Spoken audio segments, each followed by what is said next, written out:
હવે જોઈશું સમાચાર વિસ્તારથી। ભારત સરકારના પૂર્વ કેન્દ્રીય મંત્રી અશ્વિની ચૌબે ખાનગી કાર્યક્રમ માટે સુરત પધાર્યા હતા અને તેમના સાથે તારક મહેતા કા ઉલ્ટા ચશ્મા ફેમ અબ્દુલ પણ હાજર રહ્યા હતા।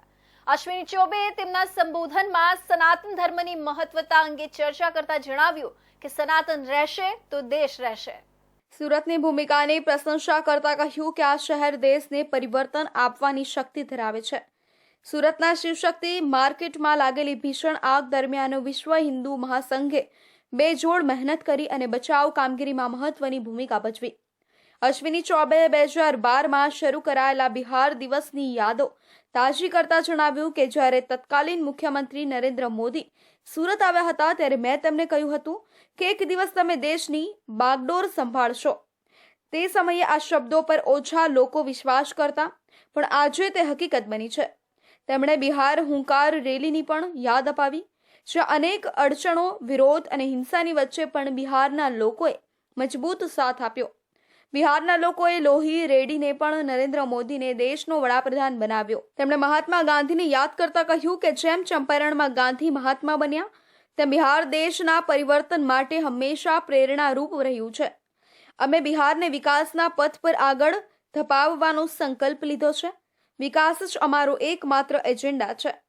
તેમણે બિહારના મુખ્યમંત્રી નીતિશ કુમાર દ્વારા 50,000થી વધુ શિક્ષકોની નિમણૂક અંગે કહ્યું કે આ એક સરાહનીય પગલું છે જે શિક્ષણ ક્ષેત્રને મજબૂતી આપશે।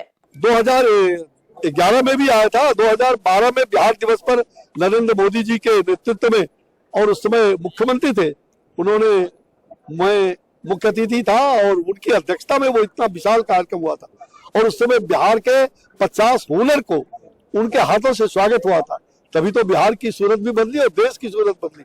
और पहली बिहार हुंकार रैली हमने कहा कि हमने उस समय कहा था कि आपको बिहार के लोग पसंद कर रहे हैं और देश में बदलाव आएगा, देश के बागडोर आपके कंधे पर आने वाला है।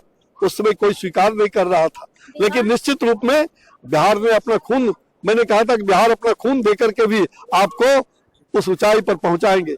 और हुंकार रैली किया था बिहार में, गांधी मैदान में दर्जनों लोगों को मार दिया गया, खूनी हुई आतंकवादियों के द्वारा, और आपने देखा कि वह खून बहा करके भी नरेंद्र मोदी को देश का प्रधानमंत्री बनाने का काम किया।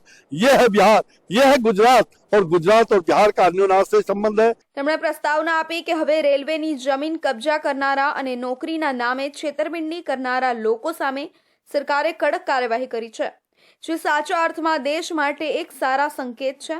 સનાતન ધર્મ આ દેશની સંસ્કૃતિ છે અને તેના વિના દેશનું અસ્તિત્વ જ નહીં। અમે વિકાસની સાથે સનાતનની રક્ષા પણ કરીશું। બિહાર અને સુરત સાથે મળીને નવી ઊંચાઈઓ સર કરશે।